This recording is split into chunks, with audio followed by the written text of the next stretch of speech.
Good evening, बहुत बहुत स्वागत है एक बार फिर से फेसबुक के लाइव सेशन पर। माई वीज़ा ओवरसीज़ के डायरेक्टर मिस्टर दीप अरोड़ा हमारे साथ हैं। मैं हूं सोनिया सिंह, आपका बहुत बहुत स्वागत करती हूं एक और फ्राइडे के लाइव सेशन पर।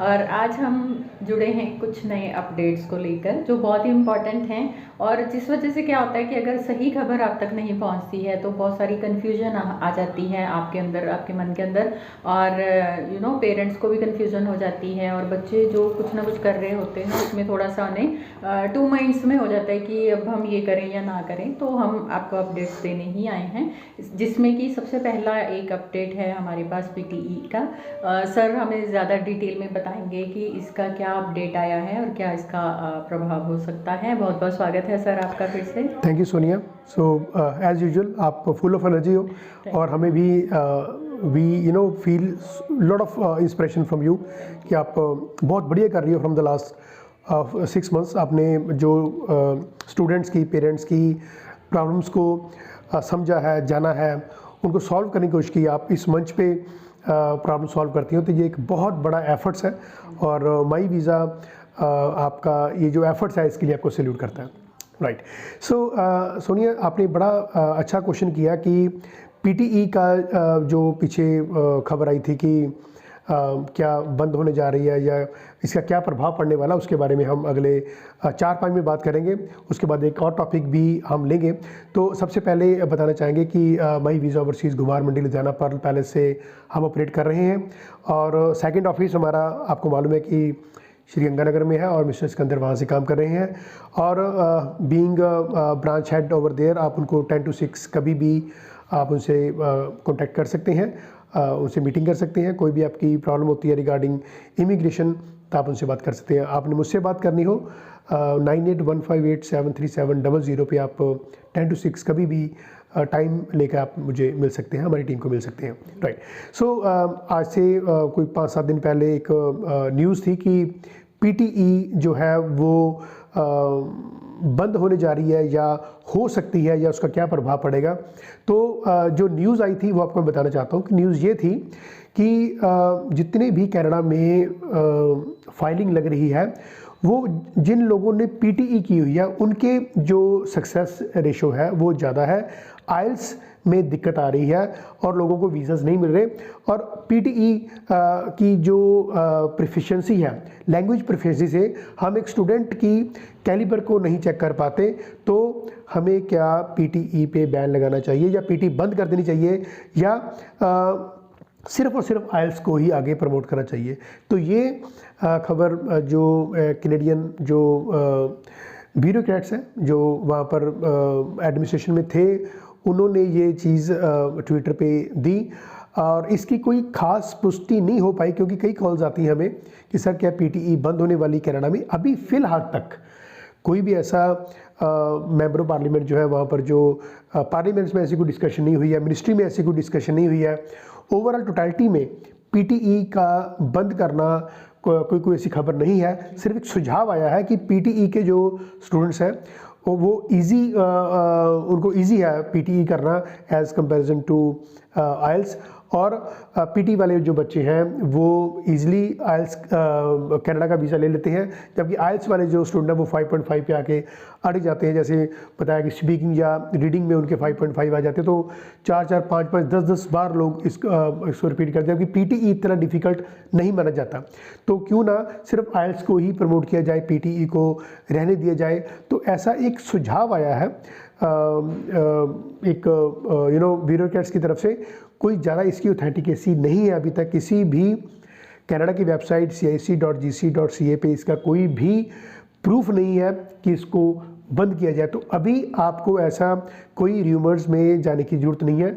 जब इसकी पुष्टि हो जाएगी, जब इसकी हमें क्लैरिफिकेशन हो जाएगी कि यस की पीटीई की कोई दिक्कत आ रही है या आ सकती है या आ गई है, तो हम दोबारा आपके सामने लाइव आपको बताएंगे कि आपको सिर्फ आइल्स करनी चाहिए। हाँ, आगे रुझान हो सकता है कि आइल्स का बढ़ जाए, पीटी के कम हो जाए, पर अभी तक ऐसा कोई भी माई वीज़ा ओवरसीज़ की टीम दावा नहीं करती है।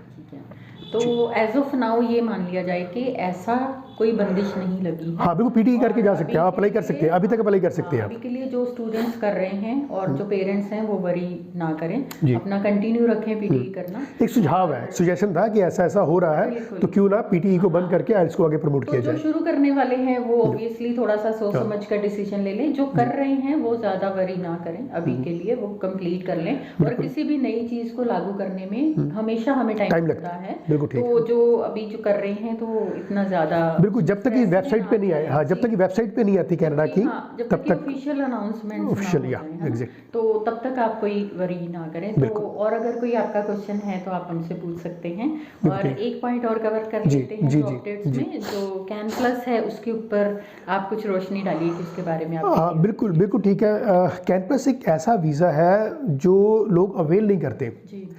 अब कैन प्लस का मतलब क्या होता है, ये कनाडा प्लस वीज़ा देता है। कनाडा प्लस का मतलब क्या होता है, कैन प्लस का मतलब क्या होता है कि जिनके पास यूएसए का ऑलरेडी वीज़ा है, जिन्होंने ऑलरेडी यूएसए का वीज़ा ले लिया, उनको कनाडा में वीज़ा अप्लाई करने में कोई दिक्कत नहीं है। उनको फाइनेंशियल डॉक्यूमेंट लगाने की जरूरत नहीं है, उनको कोई भी प्रॉपर्टी वैल्यूएशन लाने की जरूरत नहीं है, उनको अपना इनकम सोर्स दिखाने की जरूरत नहीं है। टूरिस्ट वीज़ा की बात कर रहे हैं, यस। तो कैन प्लस वीज़ा में आप कनाडा जा सकते हैं जब आपके पास यूएसए का वीज़ा हो। अब उसके भी आगे 3 पार्ट बनते हैं। यूएसए का वीज़ा है, आप कैन प्लस के लिए एलिजिबल है। आपके पास यूएसए का वीज़ा है, आपने ट्रैवल नहीं किया, फिर भी आप कैन प्लस के लिए आप जा सकते हैं। आपके पास यूएस का वीज़ा पर वो एक्सपायर्ड हो गया, फिर भी आप कैन प्लस वीज़ा ले सकते हैं। तो कहीं पर भी आपको देखो, सबसे बड़ी बात है आपने कनाडा, आपने यूएसए की एम्बेसी को फेस कर लिया। चाहे तो आपका वीज़ा एक्सपायर्ड हो गया, लगा तभी एक्सपायर्ड हुआ, लगा नहीं जा पाए फिर भी आपने तो एम्बेसी को फेस किया हुआ था। तो यदि आपने यूएसए की एम्बेसी को फेस कर लिया तो कनाडा कहता है कि यू आर मोस्ट वेलकम, आप हमारे पास आ जाओ, हमें आपकी किसी भी डॉक्यूमेंटेशन की जरूरत नहीं है। यूएसए के वीज़ा के बेस पे आपको कनाडा का वीज़ा मिल जाएगा। तो ये लोगों को बहुत कम नॉलेज होती है और फिर सब डॉक्यूमेंट्स लग जाते हैं, सर आईटीआर चाहिए, बैंकिंग चाहिए, प्रॉपर्टी चाहिए। मिल गया है वीज़ा तो आपकी एलिजिबिलिटी जो है ऑफिशियल हो गई है, क्लियर हो गई है। बिल्कुल, पीछे फिर बहुत ज़्यादा नहीं भागना पड़ेगा। बिल्कुल। अब इसका वाइस वर्सा भी देख लेते हैं कि सपोज कनाडा का वीज़ा मिला हो तो क्या आपको यूएसए का वीज़ा मिलना आसान है? देखिए मिलना आसान है, बट एक प्रोसेस उसमें जब निकल के जाना वो है एम्बेसी का। तो आपको जो इंटरव्यू है, जो एम्बेसी ऑफिसर है, जो वीज़ा ऑफिसर है, उसको आपने 2-4 मिनट बात करनी पड़ेगी। आपसे पूछेंगे कि कनाडा का वीज़ा है, आप यूएसए क्यों जाना चाहते हैं। यदि आप बता देते कि ठीक है कि मैं कनाडा में अभी लैंड कर रहा हूँ तो मुझे कुछ 5-7-10 दिनों के लिए मैंने यूएसए को भी मैंने घूमना है, तो आपकी बात पे यदि वज़न होता है तो जस्टिफिकेशन होती है तो वो वीज़ा मिल जाता है। बट कनाडा का वीज़ा आपको गारंटेड मिल जाता है यदि आपके पास यूएसए का वीज़ा होता है। इन सिंपल वर्ड्स, यूएसए के वीज़ा के लिए इंटरव्यू लगती है और कनाडा में इंटरव्यू नहीं है। तो बस ये इसका फ़र्क है। यूएसए की इंटरव्यू हो गई और मिल गया वीज़ा तो फिर कनाडा वाले इजी दे देते हैं। अगर कनाडा का मिला है तो यूएसए वो आपको जाना पड़ेगा। हाँ, इंटरव्यू होनी है। यस, B1 B2 में आपको दोबारा इंटरव्यू का फेस करना पड़ेगा जी। ठीक है। तो यहाँ एक और थोड़ा सा शायद हटके है क्वेश्चन कि जैसे टूरिस्ट वीज़ा कनाडा का होता है जी, है ना, वहाँ पर 6 महीने ही अलाउ होता है रहने के लिए। हाँ जी। तो वहाँ से यूएसए का वीज़ा लेके वहाँ चले गए जी, तो क्या वापस इंडिया के कनाडा दोबारा जाना चाहिए या फिर यूएसए से कनाडा? नहीं, यूएसए से कनाडा जा सकते हैं। आपको दोबारा इंडिया जाके कनाडा जाने की जरूरत नहीं है।